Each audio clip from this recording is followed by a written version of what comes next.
Hello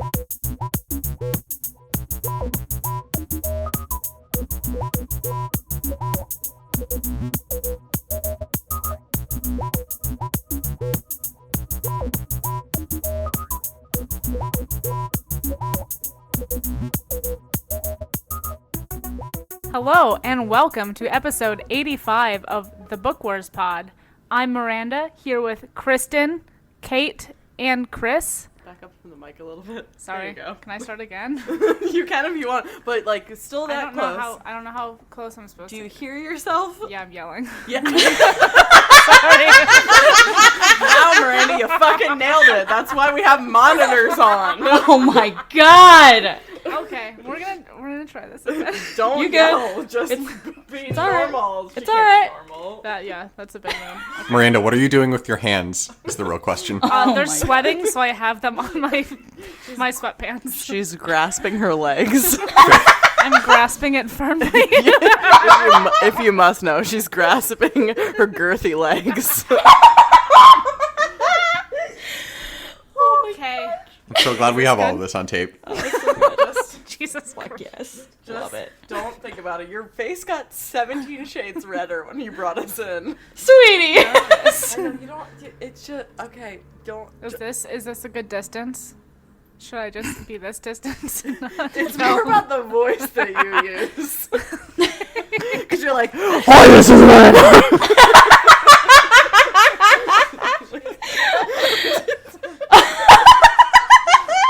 Well, that's what you did last time. Oh my god, y'all. Okay. I love you guys so much. You're doing great, Miranda. Okay, we're gonna take some deep breaths real quick. Namaste. Fuck, what do I say? Okay, this is my speaking voice. Oh my god, no, we all have the giggles. It's not good. I'm fine. Yo, fuck you, Chris. Fuck off, Chris. Go ahead. Hello, and welcome to episode 85 of the Book Wars Pod. I'm Miranda, here with Kristen, Kate, and Chris, wrapping up Empire's End. Let's, before we get started, just go around the digital table. What's everybody drinking? What was your favorite part of Celebration this past weekend? My favorite part of Celebration was when Hayden Christensen talked about his deep and abiding love for sand. Yeah, that was unexpected. Yeah. Really. It was incredible. No, I mean, not... Sorry, go ahead. One of the things that I really like about big cons like this is that, you know, you just get all of those, like, behind-the-scenes facts where, you know, here I was, an idiot, thinking that he hated it. Mm-hmm. But no. I don't know where you could have possibly gotten that idea from, but We've been living a lie. It's true. my favorite part was the overpriced hotel whiskey and my surprise visit. Right? Yes. Yes.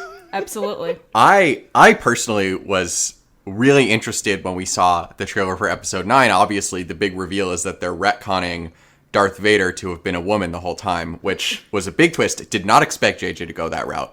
Did not know they were going to bring J.K. Rowling in for... Yeah. Definitely. Episode Honestly, 9. and honestly, oddly self-aware of her to play the villain. It's true. But Chris, was that a bigger surprise than Darth Jar Jar? That wasn't a surprise at all. Have you read the internet? What a good point. Can I introduce you to Reddit? She's read the whole internet. Did you know that? Kate has read... That was the other big reveal of Star Wars Celebration Chicago, is that Kate has read the whole internet. Interesting that they gave her a panel about that. Unexpected, to be sure. Unexpected, excuse you. Listen, Kate is the hero that we deserve. Thank you, Miranda, for recognizing my greatness. All right, JK, guys, we're recording this before Celebration, so... Yeah, this was recorded. This is a pre-cord.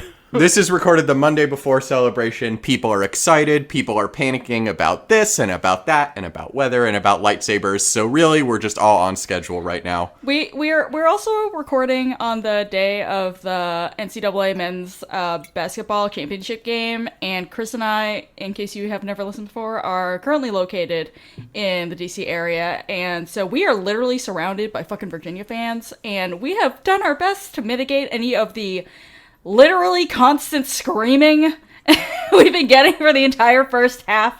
But if you hear any of that, they're mostly cheering for us, but they're also cheering for Virginia. Yes, it is. It's mostly for us. Basket. Did you know that Keeks and Miranda were in our college pep band? Because they were.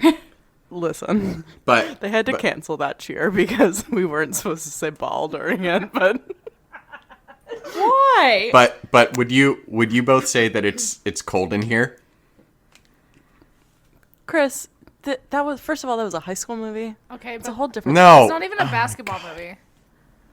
Wow, way to not get the reference of the terrible Jose Andres hype up video that they played at GW games. it's time GW to band Turn people. up the heat. That is my God. favorite video that they ever produced. It makes It's no clearly sense. not because you forgot it. Oh, I thought I went straight to Bring It On. I I'm gonna- blacked. I was gonna say we both went to Bring It On because you're outnumbered 3-4. I mean 3-1 on by queer women on this podcast Outnumbered right now. 3-4. Accurate. We're like, Keeping we were our like, streak. Keeping our streak, by the way, of everybody on this podcast likes women. I know. Yeah. We've done it again, folks. Brilliant. Miranda's gonna maybe tell you what we're drinking while I get up and get another Rainier because I accidentally chugged one while I was eating a burrito off mic / on mic, but before we started recording. So I'm gonna let her do that. Actually, I don't know whether or not I think I may have had this. Which one is this? Can you take it out of his I his think home? this is a crux. Oh, no, I don't. No, I think I did have this one. Yeah. This is the Cruising Altitude Double IPA.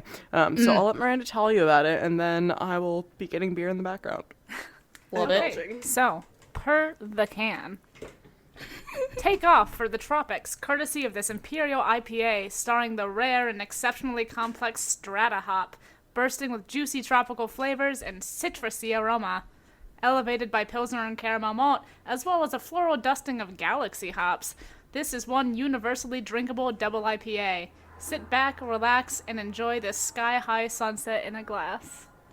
That was a beautiful reading. They should hire Thank you you. to like do advertising or something. Didn't Kristen read us that description last episode? I'm pretty sure she did. Just yes, but also, I mean, maybe don't people worry just about it. came here for the wrap up. You don't know. It is a very tasty double IPA. I'm pretty sure I've had this one recently because we bought it. Oh, love yeah. it. That if you've recently looked at the Instagram, recent or unrecent, depending on how much. Actually, before celebration, so previously. It's one of the things I'm carrying in that giant box. Excellent. I love it. It's not a giant box, it's just a box lid, but I think I did have this the other day, and I will do a shameless plug of myself on Encyclopedia, which also came out before Celebration, so no one listened to that, except for, I actually listened to it, and I did not cringe as hard as I thought I was going to cringe, so yay! it was really fun. That is good. I love Danny, at Danny Purtle 12, 19. right? 19, fuck. Okay, well, like, there was a one, I was one digit off, it's fine. Oh, my God. But yeah, Encyclopedia is wonderful, and I'm not just saying that because I was on it. It really is wonderful, and you should go listen to it and support Danny because he supports us. But you should also support him and his podcast because it's wonderful. So Also, if you're like Kristen, you can't actually read. It's a great way to learn things. It's true. I love learning. What are you guys drinking? We are both drinking the Star Hill Raspberry Sour that Kate was drinking last episode. I, once again, in the space of the 10 minutes that we've been recording, have had half of my beer because it is that drinkable. It's gonna be a good pod, y'all. Yeah, I had a whole Rainier wall because I didn't put water near me. So and I just got like a spare one out for emergencies. Beer emergencies, if you will. Yes, pod emergencies. So, Kate, do you want to tell us about AwesomeCon? Yes. So, First Effects. We are recording this pre-celebration. Whenever this comes out, hopefully we'll be somewhat recovered from Concrud, and we'll be recording a little bonus episode with Space at Space Jess on Twitter, Jess Shatara of Lousy Beautiful Town Pod, to just do our impressions, recapping stuff. and she's gonna be hopefully helping us talk about some of the publishing panels we went to. We will have gone to, I don't know what tenses are at this point when this pod is coming out versus when we're recording. Use Whatever. whatever tense you want. It's gonna be coming out after Celebration, but It's still true. use whatever Grammar tense is your you want. oyster. Grammar is not my Grammar oyster. is your oyster. They literally pay me to know how grammar works. Hence, Yeah, but like your you're not oyster. getting paid right now, so it gets to be your oyster until we start paying you. Damn. So true.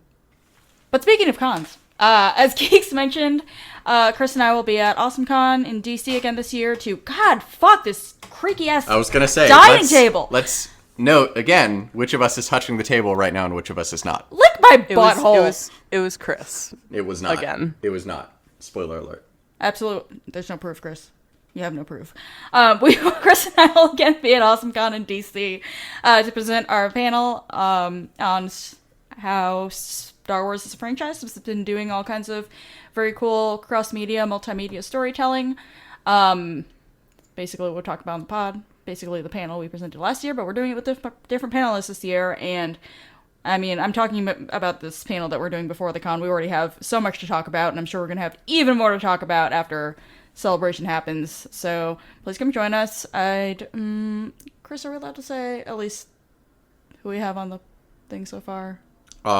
If you want to. All right. So we are seeing if we can, trick a few other cool people into sitting on this panel with us. But so far, we've got Bria Livornia, our Tashi Station colleague, co-host of the ConjuCast, writer for StarWars.com, writer of many essays for the Marvel comics at this point. Very accomplished lady. Yeah. We also Published in print.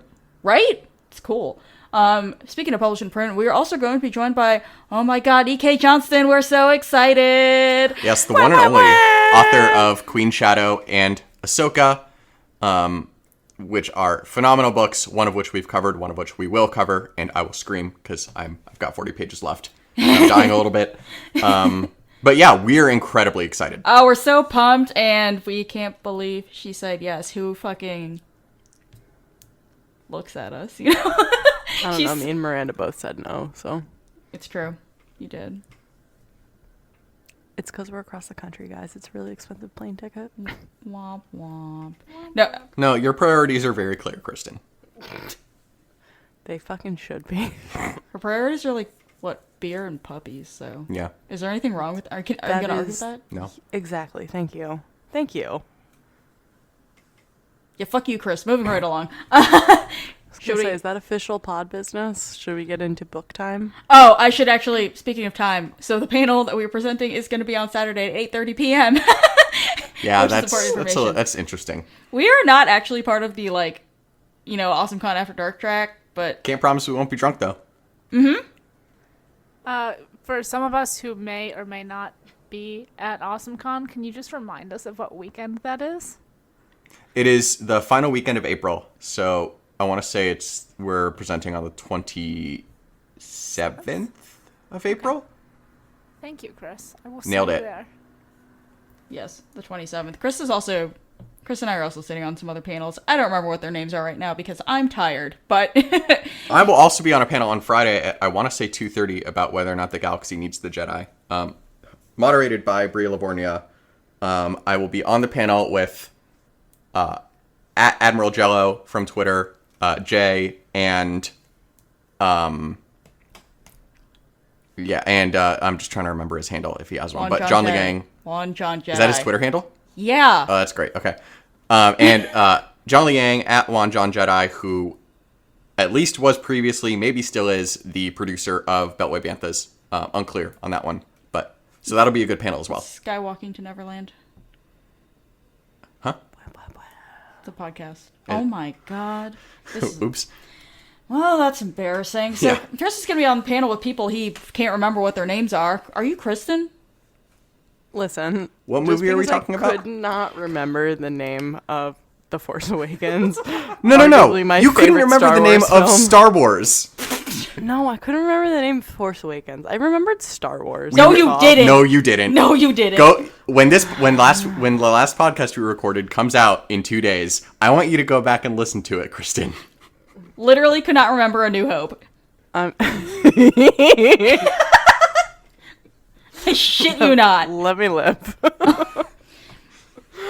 Oh god, I don't even remember that, which means I'm sure it happened. Now that we're 74 light years into the podcast, which is a measure of distance, Much like parsecs. would anyone Shut up. like to talk about Empire's End? Nah, that's not what we're doing. I'm kidding. All right. If Chuck listens to the episode, he's gonna be like, "What is wrong with these people again?"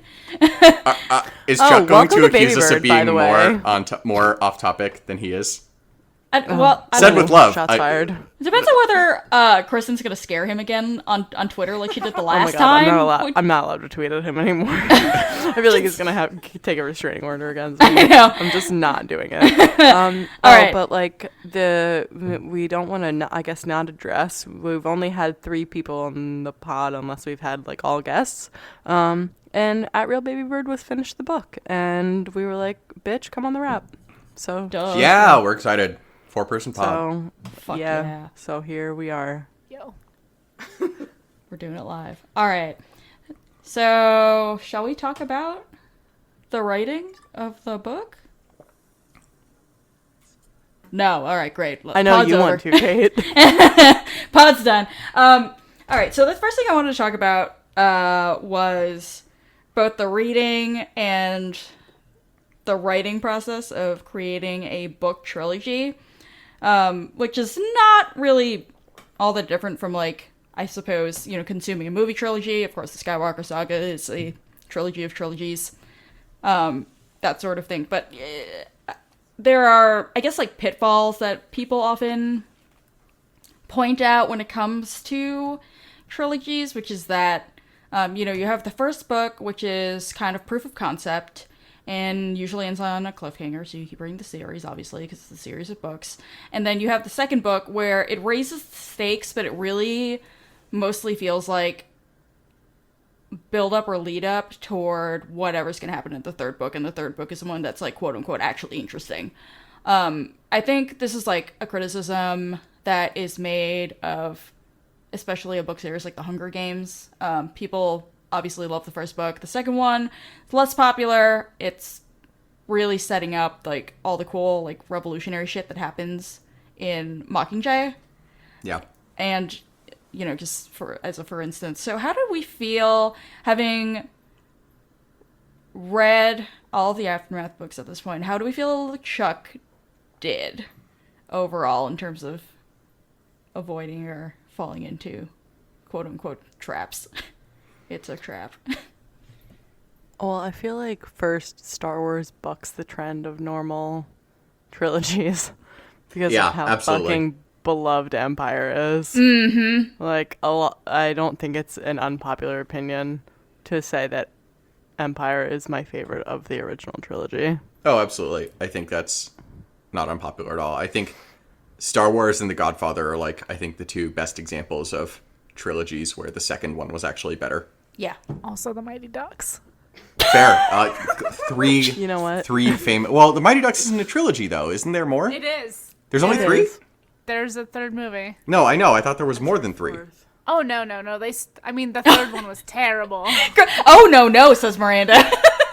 Actually, see, now I'm going to be very embarrassed if there's a fourth, but, like, there were definitely 3. Listen, if there was a fourth, it was straight to video, and we don't need to discuss it at this Word. time. But was it part of the canon? Listen, I don't even know who we would tweet at to know whether or not it was part of the canon. So Does we're Emilio just Estevez leaving- tweet? If we have any Mighty Ducks experts We'll go to- besides Miranda, because she is one, Who's the kid? please tweet at us. We can go to Kenan Thompson. He'll probably know. Oh my god. Oh, Jesus, I forgot Keenan was in those. Oh my I was God. going to say, who's the kid who is in those who's hot now? Who was hot? What? There's a specific are we person. talking about What's Her Fuck from, you No, probably it was a talking about dude. though, eh? I honestly don't remember there being the- any women in that movie. What's her name? From Wet Hot American Summer? Marguerite something? I don't know. She's I'm talking about, like, semi-famous. She Joshua also- Jackson something. I don't know. Maybe. But also, if we want to tie it into Hunger Games, the kid who played Fulton Reed in the Mighty Ducks series was in the third Mockingjay. Or third, whatever, the hell the movie was called at that point. The third Hunger Games doesn't matter. Or the fourth, I don't fucking know. But bringing us back to the point. Yes, his name was Joshua Jackson. He was on fucking Dawson's Creek and you fucking forgot Joshua Jackson? He was like the main character of Mighty Ducks. Okay, true story, I've never seen Mighty Ducks. Okay, I've never I hadn't seen until either, like Kate. 4 years ago. Also, now it has become incredibly clear how you guys went so long every time I was not on this podcast. Somehow not I'm the clear one to begin with? Somehow, well, I was just like, how did it happen? Why was no one reining anything in? Because all three of you insist on being right about things that don't matter. Correct. Bwah, bwah, bwah. Absolutely. Okay, so let's talk. Okay, so did I think that Chuck? I think that it wasn't a typical Star Wars trilogy, although I would say the prequel trilogy falls into the first one is something, and the second one is bad, and the third one is something else. It is approximately 33% good. I take offense to that. Okay, well, just because you got gay during the second one doesn't mean that you need to bring the rest of us into this. I don't know. I like kind of want to go back and read these all in a row because I don't remember what happened in which book. Which Sure. I mean, I also don't remember the name of Star Wars, so I'm not True. a great person to ask about this. I felt like all of the books had actually like similar plot lines and how they felt. I remember the other two also feeling like there was a lot of build up, and then we had a bunch of episodes where it was like, well, things were happening and fuck, and then like the last episode was like, well, things happened and now we have to talk about them. So I mean, I think they were dissimilar to other trilogies in that like all three of them were similar in that way. Yeah. So my vague storytelling hot take is that I think that trilogies are overdone, and I think that there are benefits to telling stories in 1 volume or 2 volumes or 4 or 5 volumes that like are ignored just for the sake of hashtag making it a trilogy. Yeah, I'm Chris gonna... loves Babysitter's Club is what he's telling us. Yes. Which is great. Magic Treehouse, hello. Dude, so true. I'm gonna pull that comment out more later, but I want you to Okay. shock me. But so, which is to say that like I don't love the concept of trilogies to begin with, when like unless there's a specific reason for them, like the sequel trilogy, fine, like good with that. Trilogy of trilogies, ending the story, whatever. So in terms of this book, I like this series overall. It didn't age as well for me as I expected. I think maybe just because there's so much, like maybe not even because itself, but just because when I read it before versus where I'm reading it now, there's just so much more out there in the Star Wars canon now for me to love that like maybe I love a little better. In terms of just pure plot, I actually found this book to be like to have the most slow moments, kind of, which was unexpected just because obviously the whole book they're in a giant battle, but like I do feel like it fell into the trap not necessarily of being a trilogy, but just of like we knew from the get-go what was going to happen in this book. Like we didn't know how it was going to happen, we didn't know exactly who was going to live and exactly who was going to die, but we knew what was going to happen in this book. But how is that... I don't know if that's a thing you're kind of... that wasn't your favorite thing, but also how is that different than from other Star Wars books that kind of just slot really neatly into certain parts of the timeline? I mean, that's a great question because I enjoy Revenge of the Sith more than a lot of other people do. So, you know, go psychoanalyze that one. Sure. But, so I don't know is the answer to that question. Okay. I think it's honestly no accounting for taste to a certain extent. I think part of it's just that for me, the Battle of Jakku itself felt very drawn out, or rather the time on Jakku itself. Like, so I did not love how much time we spent on Jakku prior to the battle. Which again, like, I don't even think there's a particular reason for it. It just wasn't my cup of tea. I hate sand. It's because I hate sand. Everybody Sorry. hates sand. I'll stop. and hot titties.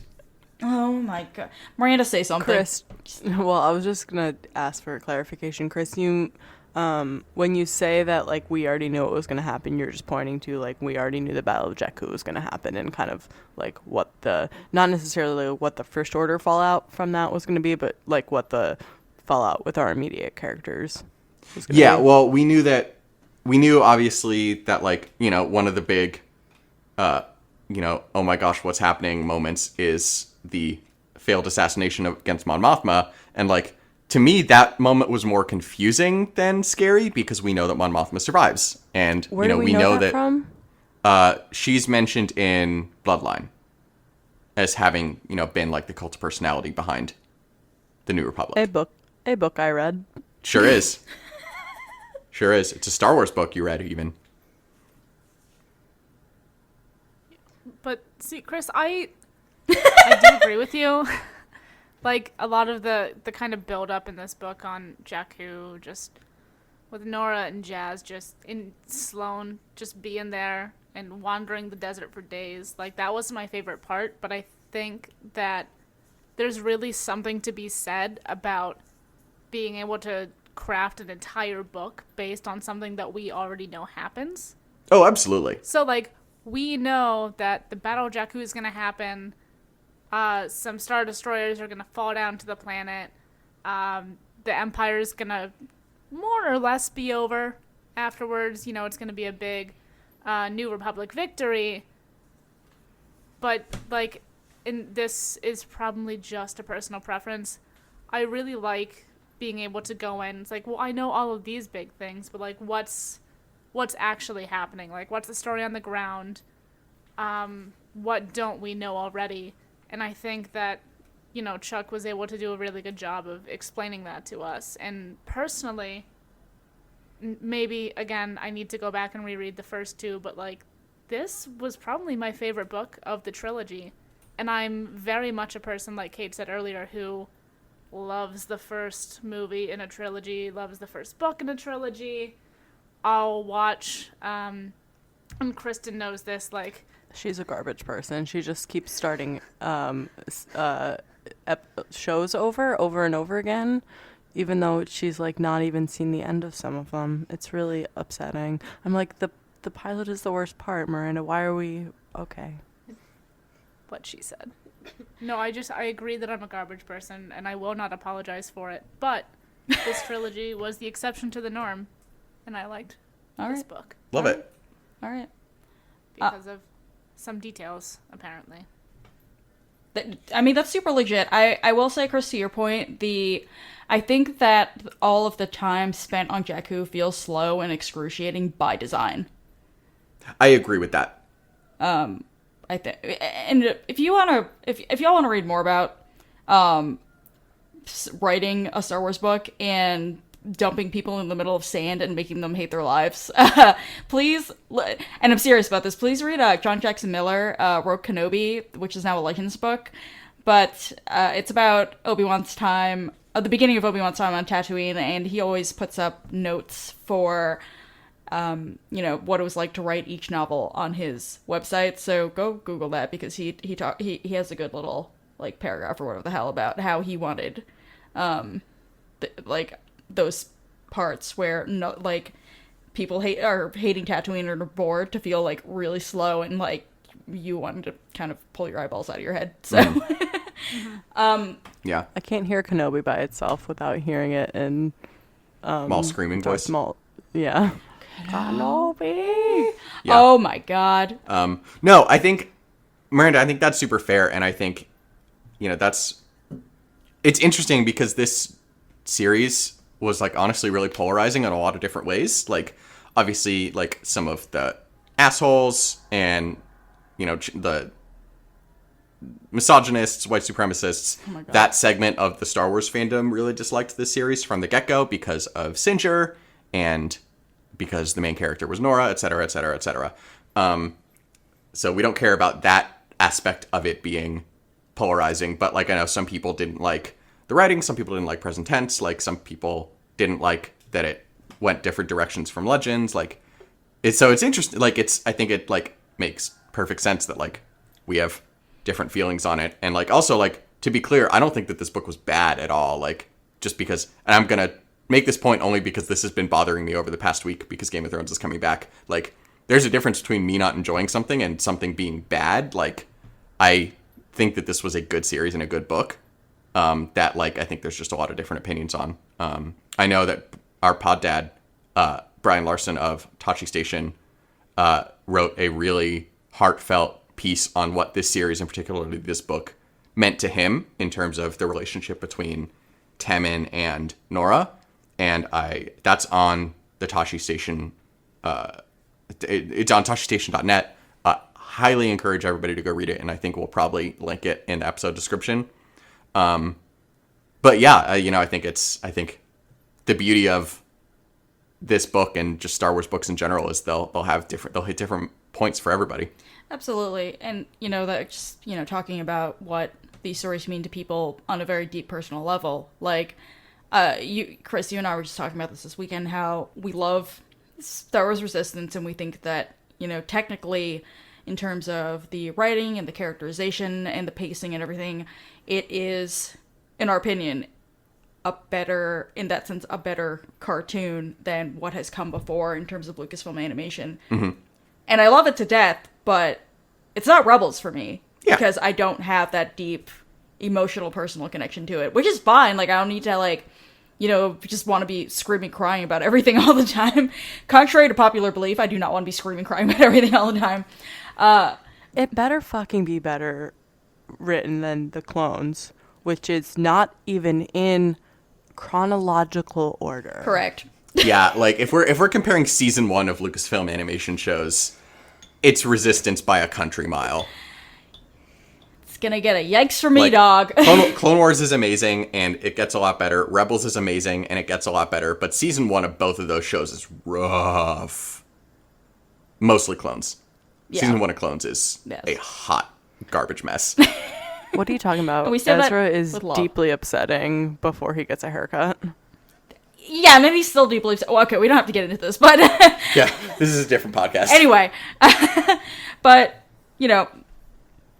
what I said, all of that is fine. But I do want to, like I was saying, turn back a little bit to what Chris was saying about how trilogies are just kind of tired. So, the 3-act story is not anything new under the sun by any stretch. So many things are in trilogies. But I do think, and this is from my perspective, I'm not like a fucking historian on the history of publishing or anything like that. But after The Hunger Games came out, it did really feel like publishers were pushing authors to sign contracts for like 3-book contracts, and often that meant a trilogy. For anybody who's interested in the publishing business, I highly recommend subscribing to Publisher's Lunch, which is this free email that comes out daily, and part of, it gives news about personnel in the industry and things like that, but part of the content they deliver is new book deals that have come out, and so often I see 3-book deals being signed into contract, and so it really feels like, I don't know if we're going to say they're trendy or whatever the fuck they are, but, whether it's movies or it's books, like, people have grown really accustomed to this, 3-part structure, whereas before The Hunger Games, you had stuff like Harry Potter that went on for fucking ever. And things like, you don't really see that too often anymore. If you find a book series that's anything other than a trilogy, you're kind of surprised, right? Yeah. And so I think that with keeping that in mind, there are 2 different things happening with Aftermath, at least for me. So I remember we were questioning earlier whether Aftermath was planned as a trilogy or Chuck signed 2 more books after the success of the first book. And what I found out was that it was intended to be a trilogy. And I think regardless, kind of what happens is that you have to fill out 3 books because that's what's in your contract, and you want to deliver that shit because you want to get paid, and there's nothing wrong with that because that's your fucking livelihood, right? But it's hard to just, like, kind of, like, shove some story into places because you need to shove story into places to make it a book, where as opposed to letting the story kind of organically create the amount of space that it needs. And by that I mean I have ideas when I write that I know I can cover in a short story. I think it's going to be X number of pages, and I'm usually right. And the reason why I haven't written a novel before is because I'm, like, pretty much never had an idea that is novel length. You know, I have a very, like, linear plot. I don't have B plots. I don't have, like, whole lot of secondary characters or anything like that. So I know what it's gonna be. And so I'm just kind of wondering if some of the slow moments, and we're gonna talk a little bit too about some of the character arcs, if some of that is due to the fact that this story was maybe forced into a trilogy. Interesting. I just talked a lot. Yeah. I think those are all great points, Kate. And I think, like, the other things to, like, put our antennas up around are how often, like, we expect there to be trilogy movies. Especially, like, around YA lit. Mm-hmm. Not that this is YA lit, but it is Star Wars, so it kind of bridges that very interesting gap between this is not a YA level book, but it is also Fagin in space. Mm-hmm. And intended for a very wide audience. So I think there's that. And then I think there's also just, like, different writing styles. It surprises me not at all, Kate, that when you're talking about you've never had, like, a quote novel idea quote. Like, I feel like the ideas that you've had are other people's novel idea, like what other people think are their ideas for novels. But you have such a good idea of, like, economy of words and, like, what is and is not going to be okay as a fucking 60,000 word story. So, like, I'm not just, like, saying that because I think you're a good writer, but, like, But thank you. But I obviously, like, really believe that. I'm like, Aww. yeah, the things that, like, you come up with that are, I mean, that's why, like, your short stories are so tight. It's like, yeah, this probably could have been expanded into a novel, but you, like, believed in your heart that it was not a novel Right. idea. Right. Whereas, like, this, who even the fuck knows, like, what Chuck was given and what he wasn't. Right. Yeah, and I think, like, This is all me speculating, but just, like, to totally, just, you know, from like writer brain to your ear holes. I guess, you know, this is something that I've definitely been noticing in terms of, like, storytelling and publishing over the fucking the last, like, what, 10, 15 years, something like that.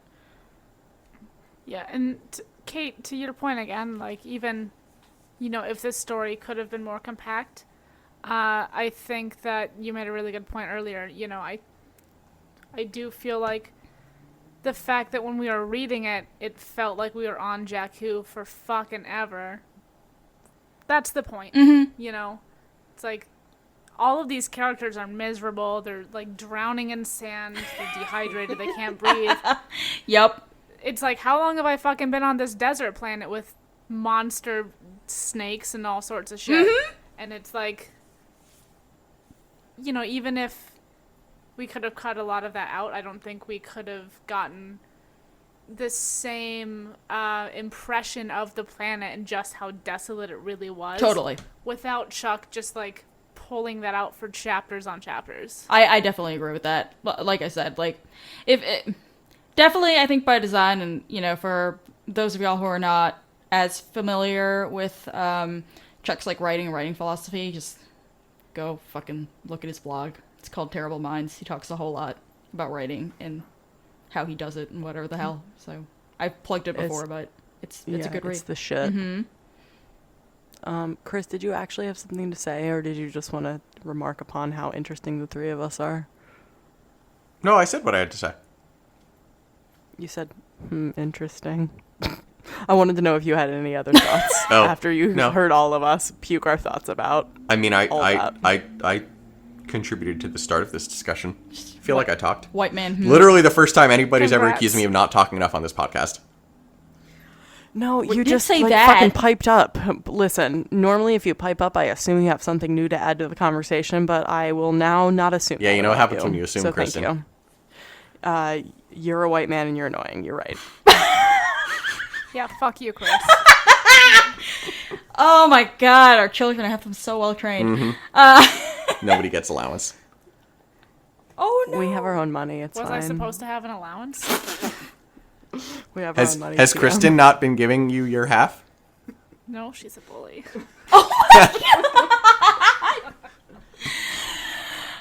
Should we talk about killing people in books? Yes. And this book specifically? Yeah, so Keeks, you have brought this up numerous times over the course of the series, how Chuck loves the, I guess it's a trope, I guess we can call it a trope of like, and I guess it was more exciting if you're reading the books like as they were coming out as opposed to like, you know, once you knew the end of the story. But, you know, you've been kind of pointing out the, I'm sorry, Kate, but I think that was a reader question from somebody. Fuck off, Miranda. The first book we read of this, Miranda literally asked, like, what did you think of Chuck killing people but not killing people? I totally forgot It about was a that. Miranda question. sorry. But that's why I keep bringing it up. Well, I love That was a shameless plug. I like it. Thank you for coming to my TED Talk. Stand up for yourself, girl. It's good. Well, Get but that yes, allowance I back did from belabor Kristen. the point over and over again forever. yes, but yet Even though talk. it was a Miranda TM point. Yeah, I mean, like, fuck. Like, the fact that he killed Mr. Bones in the end after being like, Mr. Bones got destroyed, but then he has a self-put-together boop bop. And then at the end, it's just like, no, he has no motherboard, he has no nothing. He's very, very dead. I'm like, bitch. How dare. See, I feel like it's kind of I think we're supposed to approach it in like the Boy Who Cried Wolf kind of way. But I almost feel like the way that he's been treating all of these situations in the trilogy thus far, like, has somehow made it more devastating. Interesting. Say more about that. Because I'm just like, oh, well, you know, every time it's like, oh, this person seems dead. No, they're not. They're fine. They, you know, do some cool TIE fighter shit. Mr. Bones comes to save them. Mr. Bones saves himself. But then it's like, no, Mr. Bones is gone now. And you're just like, wait, what? I did not remember signing up for this. Yeah, especially for Mr. a Bones droid. can't be gone. Who is Temin going to talk to? Oh God.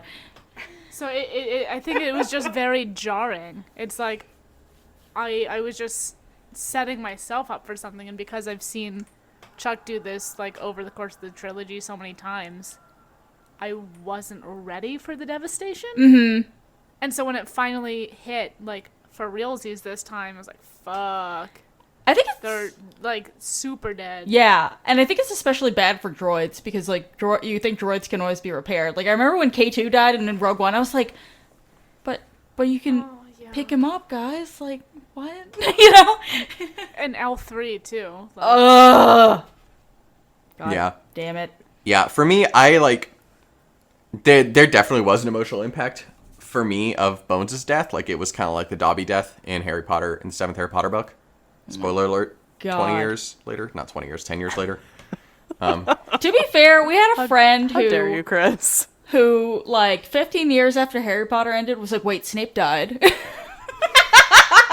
So it's fine. We had a friend who You're not allowed literally to talk to me. You're like, just don't air out my shit like that on the podcast, okay? literally like 6 months ago we were watching Star Wars with a friend of Kate's, and Kate was like talking like as one does when watching A New Hope, like kind of talking and shit posting throughout the movie about like, you know, like, it's your sister, don't kiss her, like shit like that. And her friend was like, yeah, you spoiled that for me. And it's like, I don't think there's a spoiler warning 40 years later. I know, like I was just kind of like, okay. I'm gonna If chi- shamelessly plug me and Miranda's. Speaking of shit posting during A New Hope, you can find us at what is our handle? At Anxiety Droids. Yeah, that's me and Miranda. So good. We should It's very post good. about Star Wars on Twitter. Anyway, we might do that later since now we've had 97 beers. Ooh, do it. We haven't. But we done the Force Awakens. Oh my god, I remembered No, it. we've done so far most of Revenge of the Sith. And Most? I think. Well, we always start the movies too late, and then it's bedtime. And we're Listen, we old. love sleeping. Me and Miranda love sleeping more than we love most things. I am stunned to hear this information. It is completely new. We definitely didn't need to have Miranda wake you up yesterday so we could record. Listen, I did not come here to be attacked. Anyway, if you ever want to see Star Wars shit posts on Twitter, we put them there, and it's both me and Miranda. It's really upsetting stuff. It's great live tweeting. Miranda definitely dragged me the hardest last time because y'all were watching Revenge of the Sith, and she was just like, Hayden Christensen has no shirt on. Somewhere, like, Kate's just like frothing at the mouth, and I was like, wow, thanks. See, I wouldn't have done that if you hadn't voluntarily like offered that information on the pod. So Yeah, it's fair. It's off. fair. We were talking about something. We were talking about people dying. I was actually in the middle of a point that I never finished. Wait, you had a point? I did. I know. We're all shocked. Oh, man. But so about like in general, was Chuck's like, are they dead or are they not dead? Writing style, like, did it ruin some emotional impact? And I don't blame Chuck for this because this is just very in right now. Like, talking about Game of Thrones again. Good Lord, George R.R. Martin, back when he actually wrote books, did this all the damn time. Like, was somebody dead, or did their chapter just end at a weird place? Like, Speaking of were they dead, can anyone confirm that George R.R. Martin is still alive? yes, he is. Yes. Okay. Was that a But- serious question? There, but for the grace of God. I just meant like based on the last books. Oh, I mean, he's never gonna. He's write never gonna them. write it. He's just There's a difference between being dead and not wanting to write a book. He's just done. he's an irresponsible author. That is a great debate that we can get into another time because that was actually very interesting and a thing that like this is a whole like argument that the internet has shouting back and forth forever, like every few I don't years. know. Please don't attack me. That's from my old roommate. Also, That's fine. this is not a Game of Thrones pod, nor is it Nor should it Lord be, of the Rings TBH. pod. TBH. TBH, TBH. Anyway, Game of Thrones Twitter's gonna come at me. But so, to me, I don't love that writing style of like, oh shit, they're dead, but they're not dead. So the Bones death it did have an emotional impact for me just because like it did like have that finality of there is nothing left to him. But I also do think it was somewhat lessened by the fact that we were to believe that Bones literally died earlier this book. And like, for me, I never expected Brenton to live past this book, and so I didn't care when he died. we're gonna talk about Brenton in a second. I know, but yeah. No one cares about Brenton. No one cares about Brenton. That's it, though. What? No one cares about Brenton. I cared about Brenton a little bit. Aw, But I mean that's. I'm soft bred. I was about to say so- that's because you're a nice person. We'll talk about this in a hot second, but I was gonna say I also cared about John, and so did Miranda, and we both cried when he died. So I mean, speaking of things that you didn't think anyone cared about, but both of us are fucking soft baby angels that are also terrible people. I actually I mean, I liked still- the John death because it was so unsuspenseful, because it's just like I actually liked that, like, quote-unquote death scene the best when Delilah S. Dawson tells Nora that John is dead. I enjoyed that because, like, it's kind of the opposite of what, like, Chuck has been doing, which is, like, you know, trying to leave people in suspense. It's just, you know, Mr. John, he dead. Oh my god! You still have Red Heart of Darkness. Don't haven't, you can't you're even right. fucking. I just say Mr. Kurtz, he's dead. Mr. Kurtz, he dead all the fucking time, and Chris has absorbed this. Like he Yeah. absorbs Simpsons references I from was gonna episodes say, he's never watched. was literally about to say you'd think it was a Simpsons reference for how often you use that. It's a good one. I'm not shitting on you for it, but it's literally that and Simpsons references. Listen, we've just been watching a lot of Game of Thrones, so all of them are dead. Okay, so this is fucking fascinating to me because I feel like maybe it's because I'm like a fucking robot, emotionless motherfucker, but and this isn't just my feeling with like this series of books. This is just always my feeling. But having these like near death moments where they don't actually die and then killing them later, like I have all of my drop of emotion that of devastation I will have about it up front, like the first time it almost happens, and then every other time it's just like, well, whatever. And so I had nothing left. You know, when all these people died at the end, I was like, okay, cool, they died. Like I had no feelings. And I don't think that was what was supposed to happen, but also I'm not normal, so I don't know what to say about that. Like I was sad when Mr. Bones died because, again, it's always shocking to me when a droid actually fucking dies. When John died, I see your point, Chris. I do not feel the same. I did not feel the same way That's fair. because it was at a distance. Like we were literally watching it through Jass's eyes, secondhand from a shitty cam video. Yeah. And it felt like I was like literally watching a car crash through so many windows. I was like, this isn't real. Like I felt nothing That's fair. for me personally. And then with Brenton, all I kind of felt when he died was angry because for me, you know, we have Nora's, you know, motivation and one of her deepest traumas is that Brenton he's missing in action, and then she recovers him again, and then she loses him again, and you have that ending in the observatory in Jakku where they're having that fight, and first of all, that didn't sit right with me because Nora was like saying all these things like being like not saying that Nora's this person, but like that trope of like the jealous shrew wife, which didn't suit her at all, in my opinion. And then he just fucking died, and everything was unresolved, and I was like, this is just unsatisfying. Yeah. Like he was I was gonna say lodestar, and then I felt bad because Mike Pence. But like he was like, God, I forgot about that. but he was like that Jesus. person, I right? thought you said Homestar, and I was like, Homestar 1.0. But like I was just like, you know, he was like so important and so significant to her character, like her feelings for him and her motivations about him and all this shit. And then he just fucking died, and I was like, great. Yeah. It's funny because I swear to God, this is going to be the last time I mention Game of Thrones. But No, it's not. Just think, on tonight. Just thinking about death scenes and like the surprise aspect versus the like building up to it feeling of dread aspect.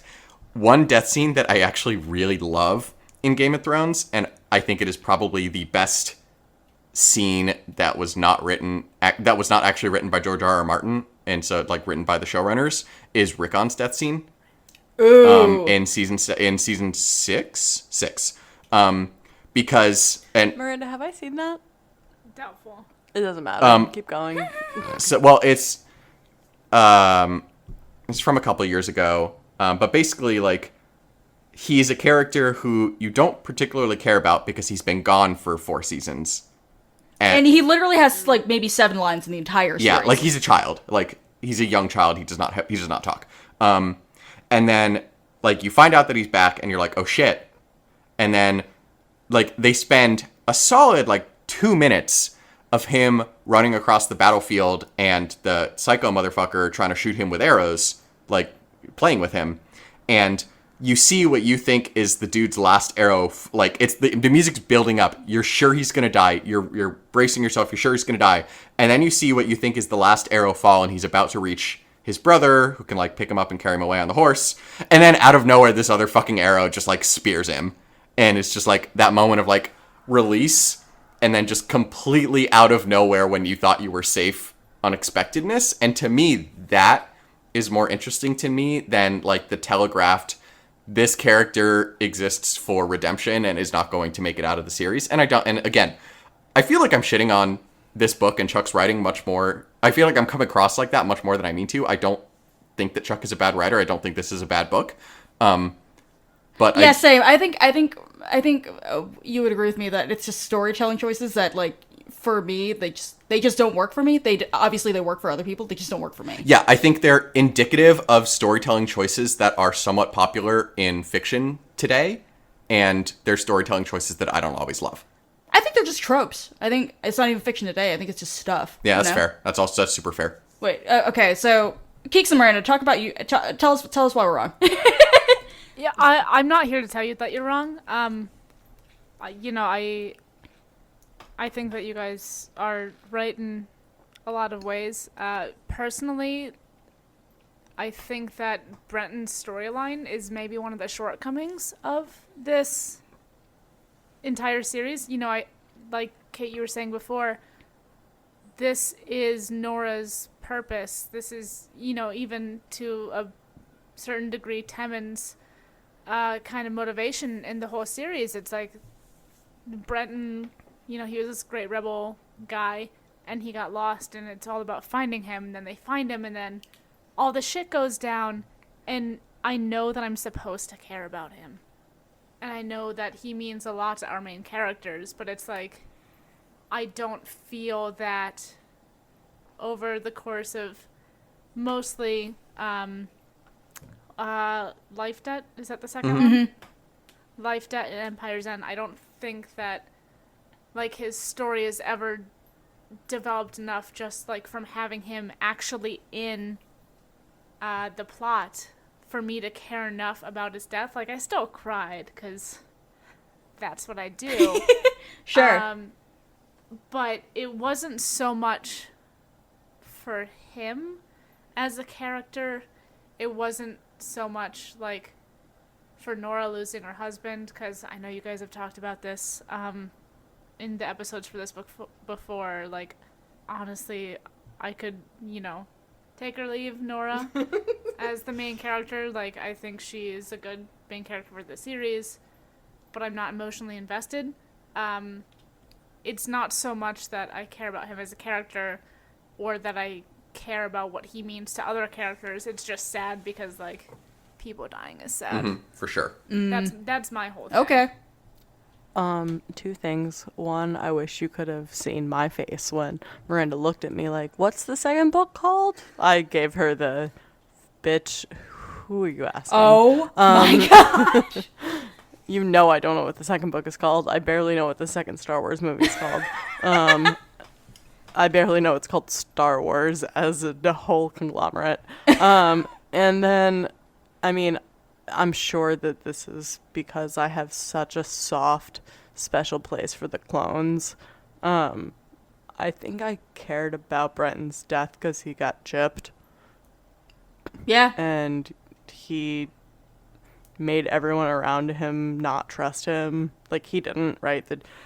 No, but I'm, like, I don't think we get this as much with Temmin. I wish we actually kind of would have seen. I mean, as much as I hate Temmin and don't want him to ever talk. Oh my god, no. No, but like I wish I would have like heard more about what he thinks about his dad and whether he gives a single shit whether or not he's anywhere. Because we had so much of like, I mean, not during the first two books, obviously, during this book. After he came back, did bad shit because of his brain chip, and then, what does he think of him now? I don't think we got a ton of that, but we did get a ton of Nora being like, fuck you, I love you, fuck you, I love you. Yeah, definitely. Which is like very stereotypical, right? That's a trope in and of itself. But I mean, yeah, I think I'm just like a big softie for like people literally getting things implanted in their brain that they can't do anything about, because I like love the clones so much and always have. Yeah, I don't really need to talk about John, but I think, Chris, you hit the nail on the head when you were like, I think it made me sad because of like, actually, I don't think anybody said this yet. So actually, I will talk about it for a minute. Oh, yeah. I think I was so sad about John because of how much I cared about Jazz and how good her storyline Yeah, was. that's really real. Yeah. And how much she grew as a character. And not that like her having a love interest is indicative of her character growth. But I think she had really like turned a corner as far as like caring about other people and like opening her heart. And I think she was like really ready to put herself out there. And I think she was like really devastated. And I think like that's obviously that's also a trope, but that's a trope that makes me cry. So like when John died, I was like, that made me cry a lot because I really cared about Jazz and I really thought that like I thought that was like one of the better character development storylines in the book, and I really cared about her because she was so fucking badass and cool and complicated. Yeah, totally. I mean, I think in my opinion, I think Jazz and Sinjir get the best character arcs in the entire trilogy. I think they feel satisfying. They feel full. They're not necessarily linear either, which is a good thing for me. In this case, because growth is not linear. I think what was useful about John as a character, it sounds really rude, but he shows that Jazz's capability of caring for people, but also that her actual her attunement to her own emotions and such is growing as well as she. Her self-awareness is growing even as she starts to open herself up, which is I think it's something super important with emotional development, which I don't have personally. Ha ha ha. No, but actually I think it's something that Therapy is a teaching tool. it is. Sure is. Go to therapy. But I think it's something that's not really touched on as much as, them just being more receptive to other people. It's being receptive to yourself. So, and the same thing with Sinjir, honestly. So those are really satisfying character arcs for me. Can you not? Me and Miranda are gonna fucking cry Okay, again. I'm sorry. No, it's all good. Drink more. Yeah, no, we are. Don't worry. I tried to take a few photos. They're all as terrible as they usually are, backlit by my monitor.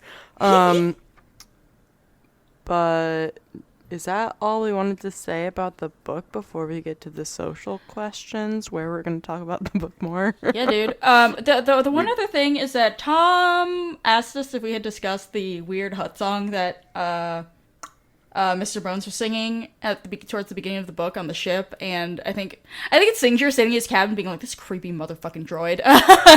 But I know from the acknowledgements in the back of the book that Tom is the one who made the Huttese words for this song. I don't know what they mean. I was staring at them, and I feel like it's kind of like droid speak, where every beep boop is stands for one syllable of a word or something like that. But I'm I don't. Chris, did you look at this again? Do you know? I do not know. I don't know. I feel like we failed Tom. He specifically asked us to talk about I this. know. And we got nothing. I know. I mean, it's. Well, I was going to say I specifically failed him because I did listen to the audiobook where there was actually a song. Nice. However, I mean, I think that's just as much as that is obviously sanctioned by our friends over at what is the publishing? Oh my Del Rey? Let Me Live. Okay. I was going to say Lucasfilm Media, and I'm like, that's not right. Del Rey, thank you. Sorry, Tom. I am the worst. Aw. I mean, I think it's as important. Obviously, not everyone's listening to the audiobook, right? So it's more important. I was more curious about what you guys thought about this when I saw it on the outline than I was about being like, this is what it sounded like. And also, you guys know I don't remember what it sounded like, so. I remember him Sinjir describing it as being kind of eerie and creepy, and I was just like, this is some kind of weird hut dirge or song or something like that. I don't know. I don't know. Yeah, so I think we've covered, by which I of course mean the three of you have covered on all previous episodes about not just Empire's End, but the entire Aftermath trilogy. We don't really need to get into our feelings of Nora and her character development, whatever bullshit. That's been very much covered, so let's go ahead and get into some social media questions. Yes, my Yeah. favorite time. Yeah, no, I mean, I'll say that how I feel about Nora at the end of the series is how I felt about her at the beginning of this book, the first episode for this book. So go fucking put your eye holes on that, I guess, if you want to know about that. Your eye holes, your ear holes. Put your eye holes on this audio. Correct. All right. Putting my eye holes on the social media questions on the outline. Okay, first effects. Thanks to Brandon371 on Instagram, who is a cool ass motherfucker, I and think it's Brendan, not Brandon. I said Brendan. I'm sorry, I heard Brandon. I know how to say his name. I misheard you then. I Sorry, apologize. did you mean Brenton? Fucking Christ almighty. I'm just trying to thank Brendan for giving us a review. You bunch of knuckleheads. Jesus. All right. Does he have a dog? You wrote on the outline that he has a dog. Yeah, he apparently, he left us like the sweetest review about how he fucking listens to our dumpster fire while he walks his dog. So like, shout out to you and your dog, bro. Yeah, shout out to the dog. Like seriously, like, can you give your dog scritches for us? Because we've never met your dog, but we love it. I feel confident in saying that he or she deserves scritches. Fuck yeah, Absolutely. they're all good dogs. Just yeah, they're good dogs, Brent. They're good dogs, Brendan. Brenton. Brenton. Sorry, that joke does not translate well. Thank you for your time. This poor man, he's never listened to the pod again. Anyway, He's like, no reward is worth this. okay, he actually he had a real question. He had a real question though. So we haven't been talking as much about the interludes for this book. We talked about kind of what their purpose was, and things like that when we read the first Aftermath book. But he did especially want us to talk about a few of the ones in Empire's End, and one of the ones he wanted us to talk about was the bit with the Acolytes of the Beyond, which was some crazy shit, and I know Chris... I do. I have thoughts on to- that. yeah. So first, it just makes me so even more angry that we were robbed of more Acolytes of the Beyond stories from Chuck, thanks to Marvel. Yeah, fuck you, Marvel! Yeah, just constant fuck you to Marvel. But I loved them because, like, you know, we see the New Republic and the people, you know, trying to move on and, you know, make their way through a new galaxy. And then we see the Wartals who are, you know, maybe don't have the best intentions and are, you know, corrupt, but, like, at the end of the day are trying to work within the New Order to get things done. And then you see the Empire and the people who are just, like, for political reasons clinging to the old order. And then you see the, like, the white supremacist youth, essentially, God. who, like, look at the failures of the past and see glory.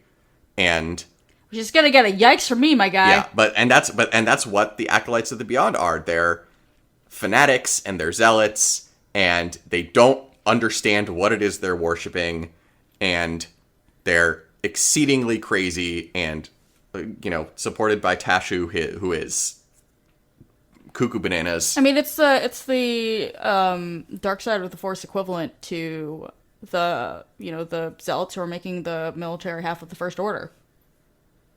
Yeah, absolutely. Yeah, they're the religious side, for sure. Yikes. But so it's just I just found it really interesting to see that viewpoint, and, like, you know, I wonder post episode 9 if we're gonna get more information about how this cult of the dark side kind of translated to 30 years later. And, like, Snoke is apparently a more known figure, at least Leia knows him, as we know from Force Awakens. So, like, he's not as mysterious as someone like a Darth Vader was. Well, I guess Darth Vader was and wasn't mysterious, but as someone like the Emperor was, like, what is the general attitude about the Force and the dark side and things like that? So, it, like, I don't know, the Acolytes of the Beyond were just, like, to me, just, like, scratching the surface of what could be, like, an incredibly fascinating story. Totally. And I would love to see, could they, you know, kind of connect to the Knights of Ren? That Yeah, would exactly. be fun. Yeah, so moving on to his second question. Oh my god, the Jar Jar interlude. Jar Jar is Snoke. So like, I'm really curious Comedian to see how Snoke. he goes from being like a clown to the ruler of the First Order. Like, I think that's a very interesting progression. Yeah, that's the trilogy we deserve. Oh my god. Quitting the pod. BB-8 is Snoke. Jesus Christ. Little baby. Yeah, thanks, Jar, for actually making Jar Jar a sympathetic character for once in his life. Like, poor Jar Jar, it's like, it's not the Ahmed Best's fault, and it's you know, it's that he had, needed to put food on the table for his family and had to play a racist character.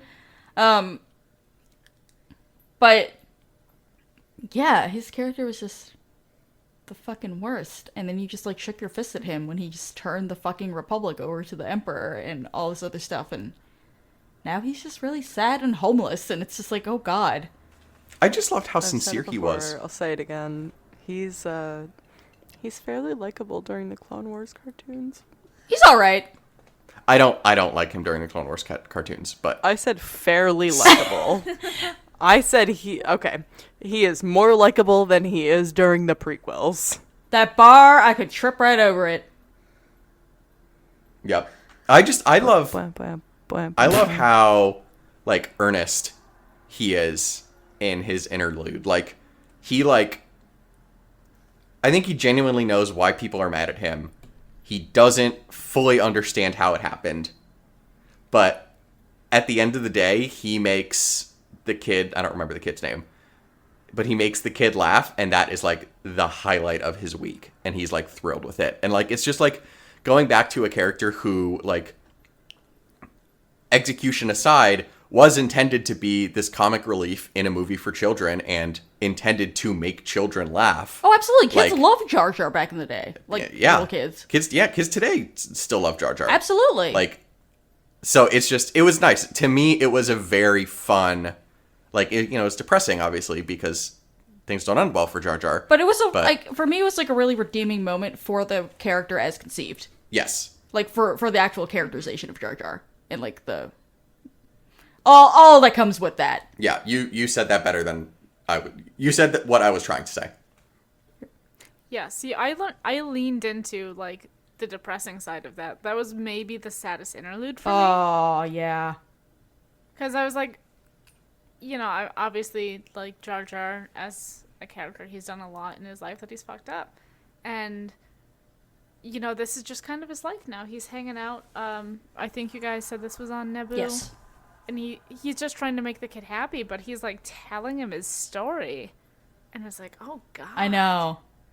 Like, we obviously all know it because we're familiar with the prequels, but when you hear him say, like, oh, well, I did this and then this and this, and, like, I was banished from, like, my civilization and all this other shit happened, it's like, Jesus, this is dark. Yeah, definitely. Like, any other being in the galaxy would have been like, well, I guess I'll eject myself into space and die. Like, fuck me.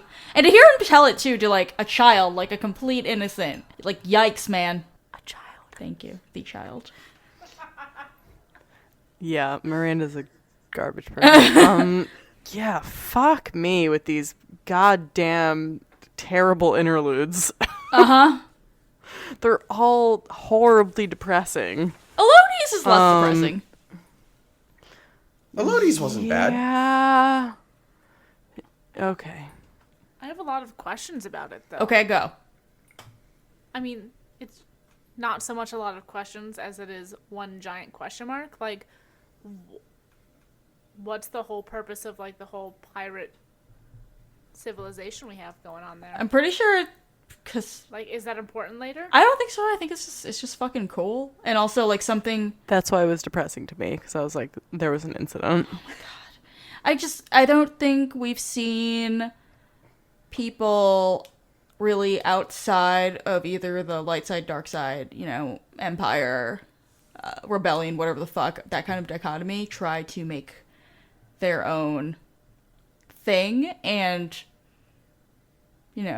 have it be marginally, like this completely neutral space. Like, I guess the closest thing you get to that is maybe Lando on Bespin. But even that is, like, gets, like, his shit gets fucked. Like, with Elodie, like, It's just trying to make something completely different. And I think that's what the interlude is talking about, that there is space now to just kind of break down the system and imagine something completely new. Ironically, as it turns out from the rest of the book. Yeah, but they're still like, listen to me, I'm giving the order to blow shit up. Well, yeah, there's the other side of Star that, Wars. which is like, how do you do it? Which, I mean, you know, we are very, like, you know, on this podcast, we were very pro the dismantling of capitalist and racist systems, etc. But also, how does one do that? How does one do that when one still loves an everything bagel for $2? It's very complicated. God, that's so fucking real.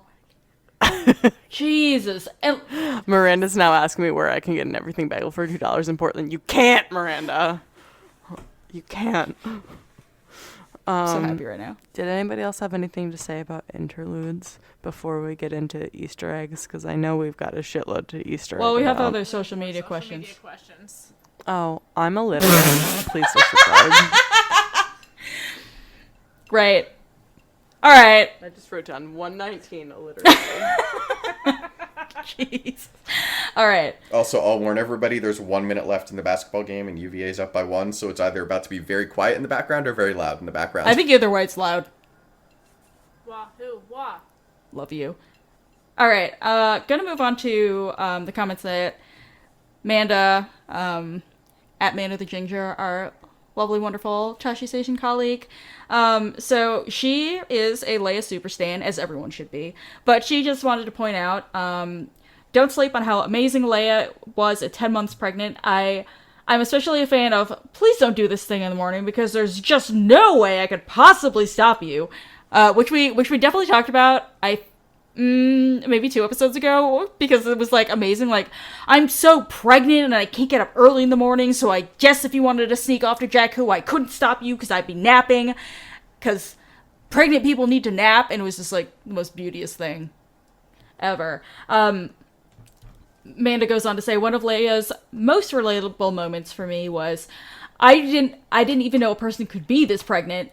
Been there. And an aside, every single person I have ever met who has ever been pregnant has had the same opinion of this. Like, holy shit, I'm a house, please help. Amanda also says, also been in the moment of, I'm in labor right now, but I've got stuff I need to do before we focus on that. Which in her case was like trying to get home to Seattle from Portland. And Keeks and I have a friend who gave birth at the end of October to her adorable large baby. Like, he's just a big boy. Official nephew of the pod. And I'm pretty sure, like, the baby gift we sent them never fit him. And, yeah. like, that's fine. I think they're going to have more kids. No pressure to do so if they don't want to. But I'm like, yeah, I don't think he was ever able to wear that. Because, like, she is such a kind and considerate person. We would have gotten a photo. And I was like, I don't think he was ever in 0 to 3 month infant. No, big boy. He grew out of that size of clothes at 2 months. Not even the end of 2 months. He's growing like crazy. But I remember she was telling us her labor story, and, you know, obviously, like, being able to, I mean, grow a human is, like, this, like, wild evolutionary thing that people with female reproductive systems are often able to do, which is cool in and of itself, but also survive, like, labor sounds terrible, like, delivery sounds fucking awful, like, do not Google it. Do not Google it. I do not recommend Googling it at all. Like, or talking to anyone about it. No. Ever. Well, okay, so because all her, like, I guess the highlight of her story that I'll pull out without, like, ruining any of her privacy or anything is that, like, the nurses kept asking her, what's your pain like right now from 1 to 10? And she's like, it's still a 10, but, like, the pain gets worse and the scale never gets higher. So, yeah, no, I don't envy Leia. It's just, like, being enormous, trying to eat all the fucking Jogan fruit that Han got her to grow a baby. On top of that, Han is your fucking Yo, so fucking real. I feel like he skipped every birthing Oh my class. god, you're so right. He has no idea. Like, he doesn't know. Like, Well, he himself doesn't know how to breathe by his own person. Like, while she is having labor. well, he also had to skip birthing class because, like, otherwise he couldn't go out to the space farmers market to get all the Jogan. You're so right. It's true. I'm confident Han had every single birthing class on his calendar. But where's his calendar? You know, where'd he leave it this time? Yeah, exactly. Like, Chewie ate it. He found excuses to get out of them because he was scared. Like, I don't know. Okay, Chewie takes offense at that. Does he though? Chewie's like, I want Leia to. Yeah, he's like, I want Leia to have a successful and beautiful labor. You're right. And I can't believe you fucking miss birthing classes, you piece of human garbage. That's probably true. I would have been there for my Chewbacca wife. Oh my god. Well, he has a son. My son. Yeah, like, I feel like Wookiees are probably like, you know, just like super hardcore, like natural birth. Like, let me like just sit in a pool of water and poop this baby out, sort of thing. If they even need a pool of water. Amidst all the beautiful trees. Yeah, it's true. Maybe evolution was kind to them, and their babies' heads are not bigger than how far like their reproductive like pipe, whatever the fuck, can go. Wouldn't surprise me, honestly. I hope they have at least that because every single other part of life in the galaxy has been shitty to Wookiees. Yup. Also, like, have you seen Kashyyyk? Like, they are definitely... Oh, God. Did UVA just tie it? Yup, they sure did. Oh my god, wild. I was gonna hear. I I hear hear it. Please leave that in because it's crazy. There's, for those listening who have forgotten what the results of the game a week and a half ago was, UVA just tied it at 68 with 12 seconds left. Jesus Christ. All right, Oh, high score on UVA. Game. right? I know, right? So true. Drag them. Oh my god. All right, moving along. Spark, one of our wonderful Tashi Station. Before... Spafork. Josh, one of our lovely Patreon patrons, he pays $1 a month to get access to our Patreon Slack where we talk about honestly weird shit, but it's fun. But he asks, what has your favorite aspect of the Aftermath trilogy been? Do y'all have answers off the top of your head? Mr. Bones. Ugh. I mean, yes. I will say one of my favorite aspects has been, I think, as much as I like criticize the aspects of Empire's End, I think it has some of the most beautiful writing in it of all the series, and my favorite part, hands down, was the "This is Mr. Bones" section where he's putting himself back together. Like, incredible. Just incredible writing. I really enjoy Sinjir's character development, especially in Empire's End. I think is when it really like hit me, Totally. just like how real of a character he is and how far he's come, and like it's really important to me that we can see that he's working on himself. Yes, absolutely. You know, he's trying to be a better person, but it's hard, and I think you touched on this earlier. It's very not linear. Definitely. Like, it's something he definitely struggles with, but apparently I love Sinjir now. It's a whole thing. I mean, I love Sinjir deeply. Man, do you know, like, how many people I would slap it, like, straight in the face to get more Sinjir content? Like, it's a lot. everybody in the world. And I think Podfather, like, Brian Larson, would literally let me slap him in the face if it meant he would get more Sinjir content, so... Oh, no question. No question. I was gonna say Brian's he's a very good person. He would absolutely let Aw, you do that. Brian. He would take that one for the team. He would, but also I would never slap him in the face. For me, definitely Bones, because I think Bones, the writing of Bones is just like in a class all its own in terms of what it brings to, like, just the hilarity factor that it brings to this. But Stop pandering to Kate, Chris. but for me, don't it's care. low-key Mon Mothma too. Ooh, yes. I really liked Mon Mothma's Yeah. development in this series and watching her step into her role and become the leader that the New Republic needed her to be. And obviously she's still not there, and like there's still issues, and the fact that she held the Republic together through cult of personality instead of through systems, and she demilitarized, and like there's plenty of things she did wrong, but her development in this series was really, really interesting to me. Fucking danger fruit. It's called Star Piece. Okay. Fucking Keeks. What, Piece of the Stars. Oh, shut up. Keeks, what have you enjoyed?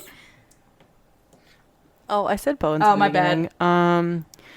No, it's fine. I've enjoyed Bones. I've enjoyed that Nora almost died a few times because I'm tired of listening to her Oh talk. my god. Let me live. This is an open, honest, safe place. No.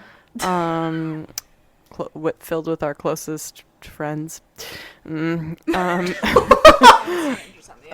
strangers on the internet and non-strangers on the internet. Hi guys, love you. I defended Han last time. Kate talked about how much she hated him as a dad. I loved him as an incompetent father. I think it was very realistic. Like, what do I do to it? And Leia was like, fucking pick it up. What is wrong? Why am I saying it now? What did you do to me? Yeah, fucking pick your son up, you piece of shit. I think that's very realistic, especially like, oh my god, I'm gonna be so mean. How old are they during this? 25. Leia's 25-ish, so that Yeah, would make Han 30 37 plus. Yeah, 35 38. So like 20. He's like 20 and Correct. years. plus. If So that, that yeah. checks out. Yeah. So he's now finally gotten a license to drive the Falcon, and he does not know how to parent a child. Yeah, I mean, like, I don't want to say, like, we talked a lot about the writing in this, and I think it's just, like, inherent in a third book of a trilogy that we would talk about the writing so much. But I want to just, like, echo what everyone else said when they said it was, like, an enjoyable book to read. I really enjoyed it. But yeah, Bones mostly. That's right. Speaking of Podfather, he would like to us. Kate, you didn't answer Yeah, I the did. question. I don't Yeah. think Did you you? did. Yes, I Did did. you? I talked about the Mr. I don't think you I did. talked about the Mr. Bone section. That was before this section, but that is duly noted. What she said. What? Kate, you can do whatever you want. That's what I said. I said what I said in the right location. Fuck you guys. All right. Back me up, Podfather. Podfather would like to know our opinion. Is how are we saying Condor's last name? I'm saying it Condor Kyle. All right. I'm saying it like John. Oh, No, honestly, Miranda, that was my like John reference Kyle. point too, and so I was gonna say, like, if anybody wants to tell me I'm wrong, I'm very open to it. Thank you for also being garbage. Yeah, Jesus. DC garbage. All right.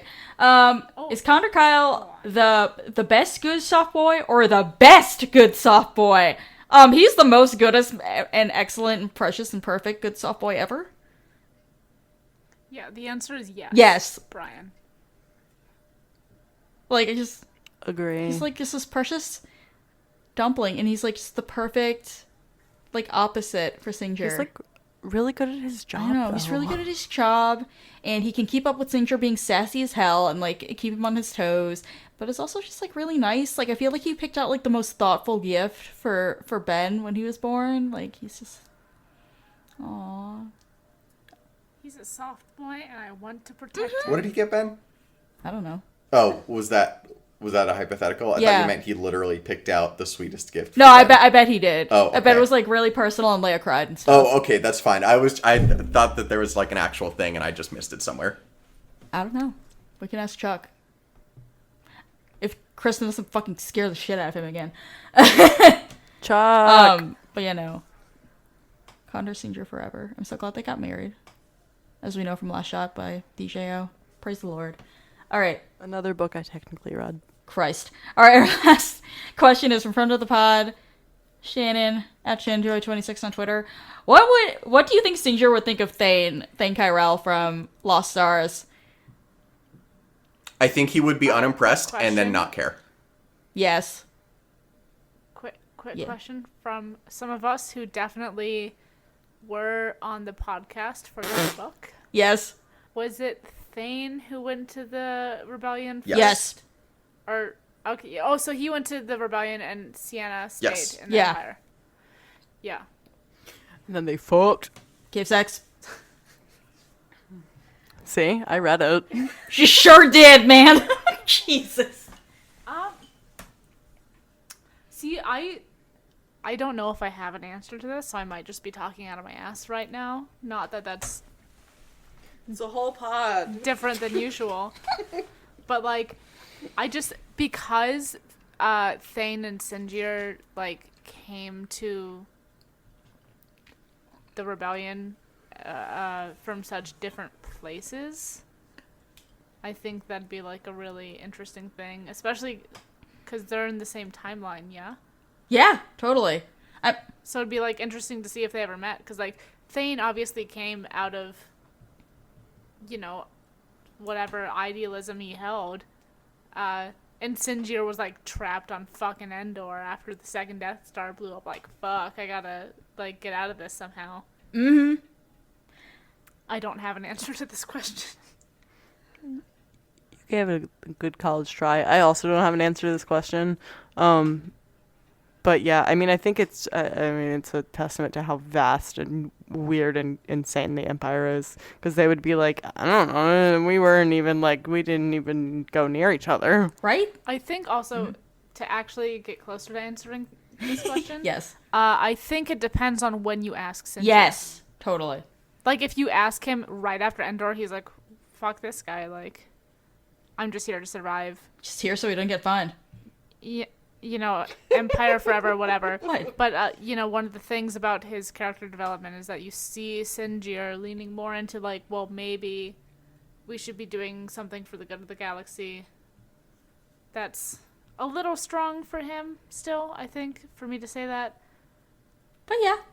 But he reaches a certain point where he's like, yeah, I'll agree to help Mon Mothma. I want good things, if only for the people I love, but, like, the people he loves Totally. want the New Republic, want the rebellion to be successful.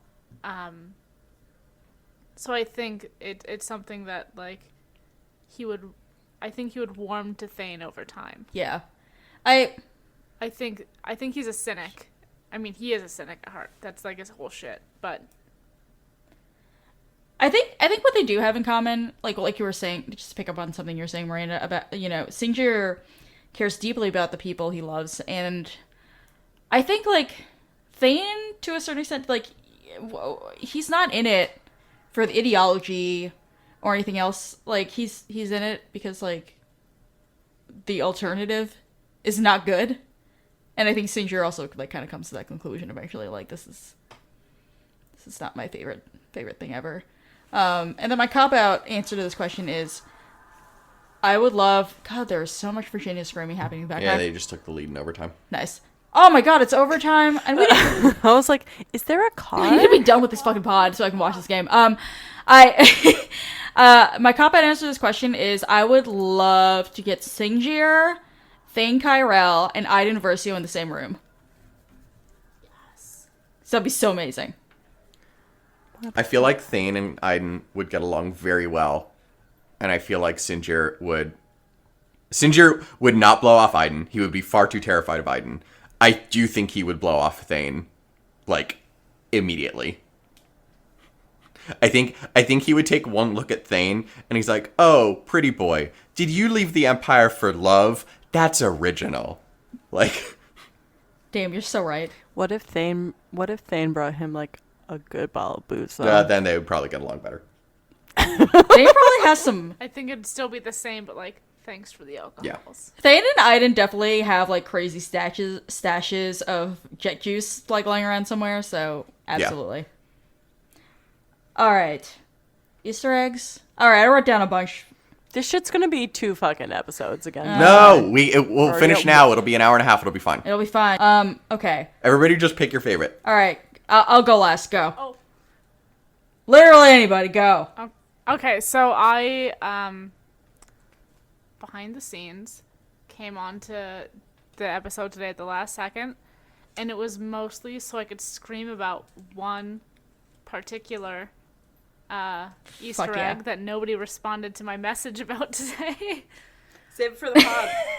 I did save it for the pod. So it's in Lando's interlude.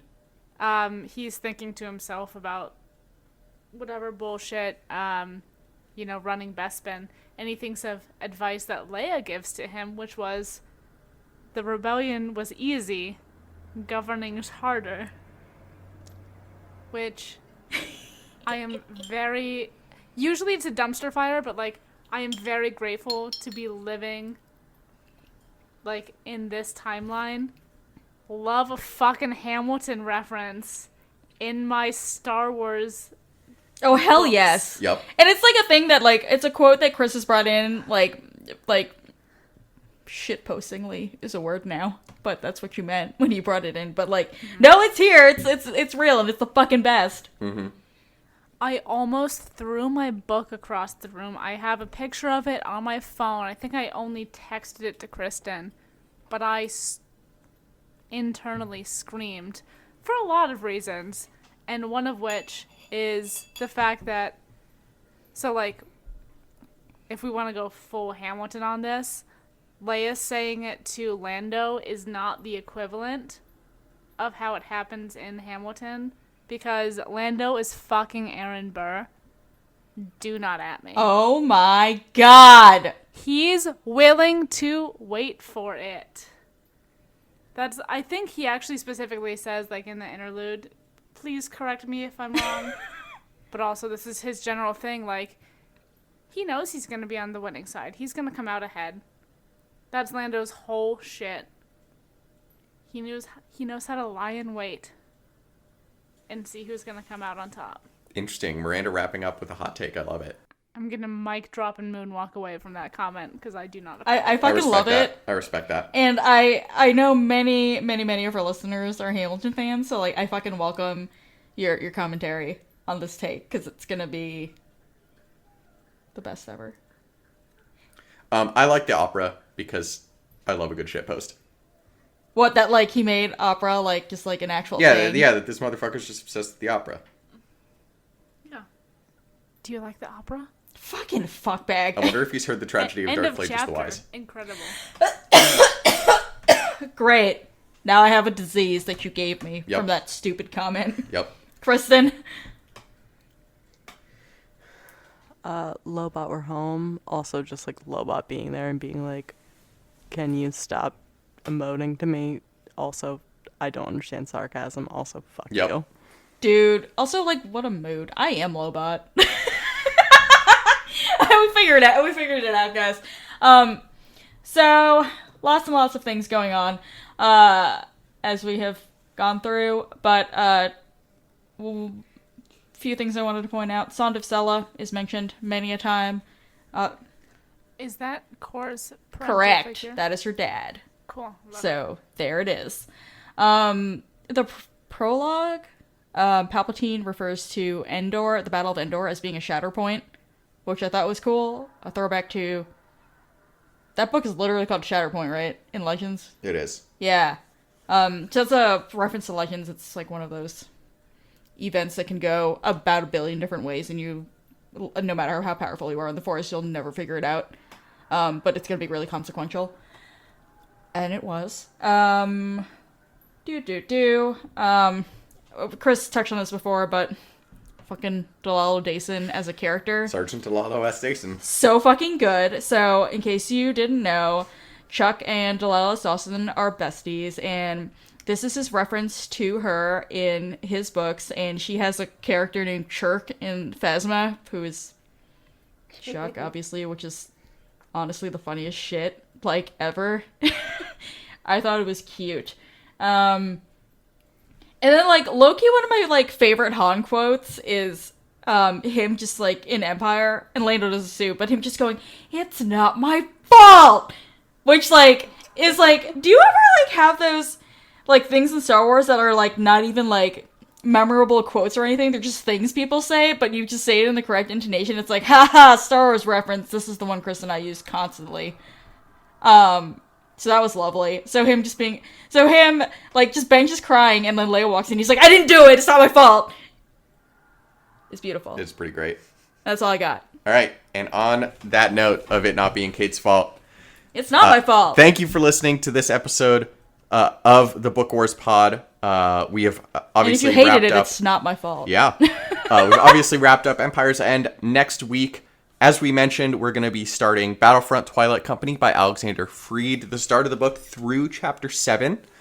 So we hope that you will read along with us. Also, as we mentioned, we're going to have a real post-Star Wars celebration show at some point. I would guess it's going to be within the next few days as you're listening to this. We'll see how bad we get con cred. Yeah, we'll see. Well, anyway. In the meantime, hit us up on Twitter, Facebook, Instagram, Tumblr, and email bookwarspod@gmail.com and or bookwarspod on all those platforms. Nice. And rate, review, and subscribe to us and the Tashi Station Radio Mega Feed. When you leave us a review, you're automatically entered to win all sorts of cool shit. Particularly coming out of Celebration, I would think we're going to have some shit to give away, all I'm going to say. Be like Brendan. Have a cool dog. Exactly. Rate the pod. Yep.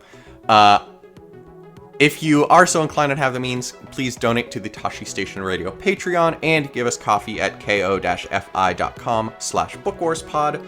Really helps us cover our hosting and production costs. Our theme song is Whiz Bang by Poddington Bear. Our logo and artwork are by Joe Terra Design. For Kate, Kristen, and Miranda, I'm Chris. Thank you for listening to this singular episode of the Book Wars Pod that has not been split into 2 episodes.